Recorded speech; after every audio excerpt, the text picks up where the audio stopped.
Nous nous intéressons ce soir à une exploitation assez innovante dans les Landes.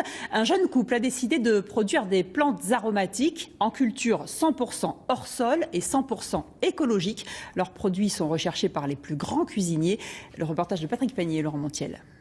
Ce pourrait être la ferme du futur. Dans cette serre, 2 modes de production hors sol, dans de l'eau qui circule en circuit fermé.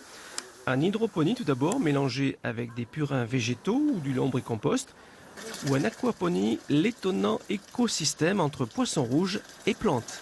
La partie aquaponie, justement, cette eau pour les plantes est enrichie par des poissons.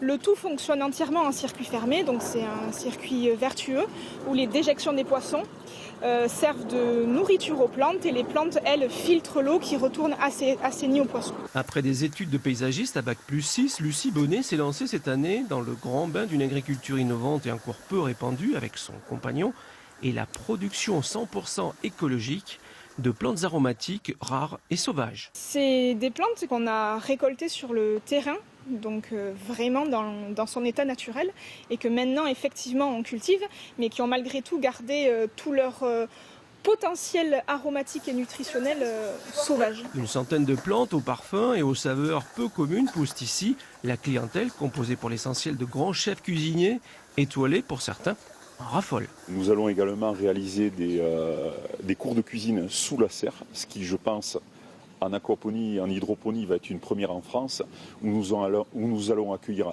des particuliers et des professionnels. Toujours ciblés sur le bien-être, donc une cuisine anti-allergène, une cuisine sans gluten, une cuisine sans sucre, ce qui répond à une demande croissante en ce moment. Une serre de production baptisée l'autre campagne, car à partir de cette exploitation pourraient naître des modèles réduits pour jardins en ville ou en terrasse, pour une agriculture urbaine en plein devenir.